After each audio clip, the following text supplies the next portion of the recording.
আচ্ছা,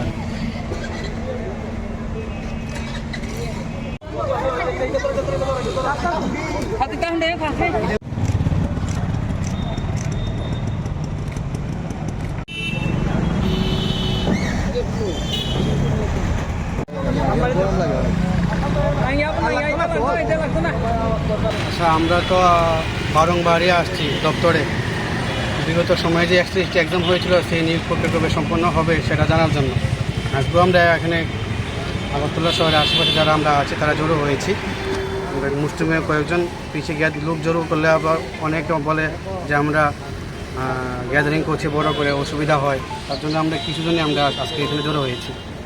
মূলত 3টা বছর হয়ে যাচ্ছে SST প্রক্রিয়া এখনও সম্পন্ন করা হয়নি। গভর্নমেন্ট সুপ্রিম কোর্টে আছে, সে দোহাই দিয়ে 3টা বছর কাটিয়ে দিচ্ছে।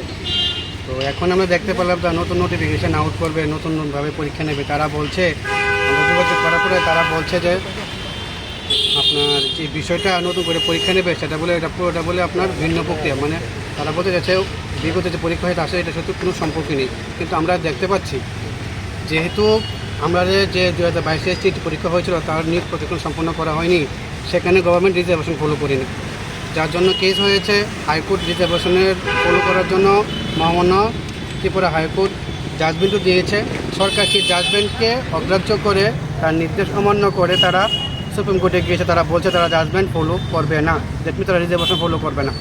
তো সেই জায়গায় এখন যে নোটিফিকেশন তারা বের করবে, আমরা মুখ্যমন্ত্রী স্যারের কাছে একটি প্রশ্ন রাখছি যে এখন যে আপনার নোটিফিকেশন আউট করবেন সেটা কি আপনার কি উইদাউট রিজার্ভেশন ফলো করে কি বের করবেন, নাকি আপনারা যে আগে বের করেছিলেন ক্যারি ফরওয়ার্ড রুলসে সেইভাবে বের করবেন?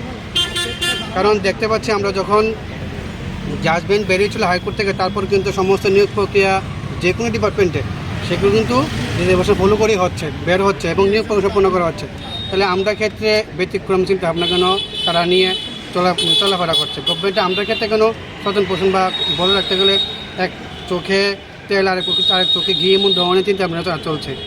আজকে যে জায়গা 3টা বছর উপর হয়ে গেছে তারা বলছে নতুন পরীক্ষা নেবে, তো গত 3 বছর তারা কোনো পরীক্ষা নেয়নি। যারা ওভারেজ হয়ে গেছে তারা তো পরীক্ষা দিতে পারতো, তো তাদেরকে ক্ষেত্রে কি বয়সে ছাড় দেওয়া হবে? যারা এখন তারা পরীক্ষা দিতে পারবে, যারা 2022 পরীক্ষা দিয়ে বসে আছে তাদের কি হবে? তারা যদি পরীক্ষা দিতে পারতো 3 বছর আগেই পরীক্ষা নিত, যখন 2022 সালে যখন হাইকোর্ট জাজমেন্ট দিয়ে দিয়েছিল রিজার্ভেশন ফলো করার জন্য।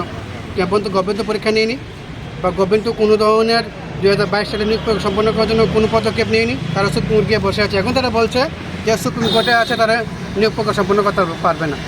তারা যদি নিয়োগ প্রক্রিয়া সম্পন্ন না পারে রিজার্ভেশন ফলো করে, তারা রিজার্ভেশন ফলো করে নতুন রিক্রুটমেন্ট কীভাবে করতে পারছে? আমাদের প্রশ্নটা সেই জায়গার।